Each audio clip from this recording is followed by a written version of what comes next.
And joining us right now on the telephone is Republican presidential candidate and a former Pennsylvania Senator, Rick Santorum. Senator, thanks very much for joining us this morning. Let me ask you straight out, Senator, if you were president of the United States right now, knowing what you know on the heels of this deadly attack in Paris, what would you be doing? I'd be organizing in the process of conducting an offensive in areas where we can effectively begin to take land back from ISIS, and that would be Iraq right now. Syria is much too complicated a situation to try to engage there right now. But Iraq, we have the Peshmerga, who have already just taken the Sinjar recently. We have Sunnis who are willing to fight with us in Anbar. And we need to be organizing, having more boots on the ground. Obviously, if we have, if command and control haven't even been knocked out from ISIS, our bombing campaign has been certainly not been a serious one. We need to step up the bombing campaign in concert with a land attack to take back that land, and that's important, Maria, because that gives the ISIS legitimacy as a caliphate to be able to hold and control land, particularly against what they spin as the United States offensive against them. So we have made ISIS more powerful by conducting a war in which we're not trying to win, so they can go out and say they are fighting a war against the United States and controlling land and holding their land against the United States offensive. It gives them much more sway in the Islamic world to have to be at war with the United States and win. Hey, Senator Santorum, this is Sandra Smith, Dagan McDowell. We're both in studio. Maria lost her audio for a second. We'll get right back to her. But we want to jump in here and ask you, Dagan and I were just talking about these airstrikes over the weekend by France. How do you view those? Strategic in nature or political?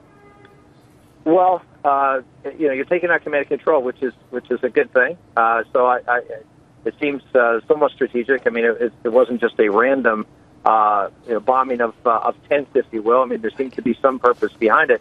But if that's all it is, it's insufficient. I mean, there has to be an effort in order to take back this land, to show that we are willing to fight ISIS and defeat them, take their land back.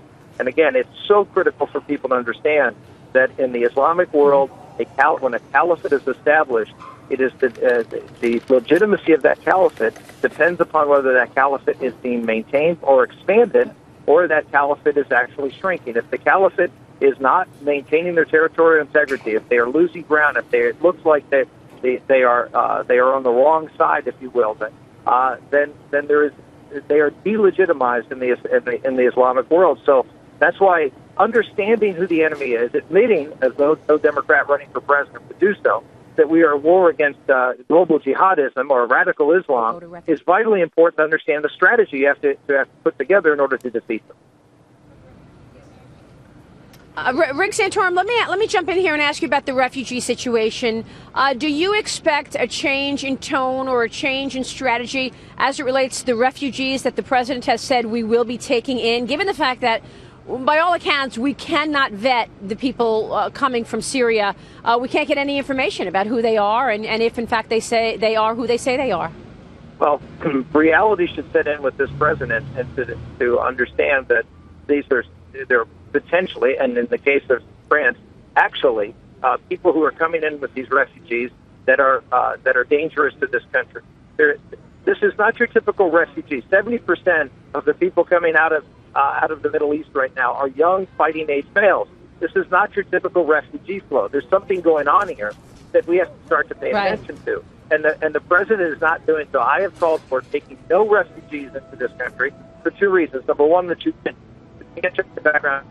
So number two, we're accomplishing what ISIS wants by relocating people, many of them, they want to get rid of out of the region. We can't have them in the United States. Senator, thank you. On that note, we will be right back. Senator Santorum, thanks for joining us. Stay with us.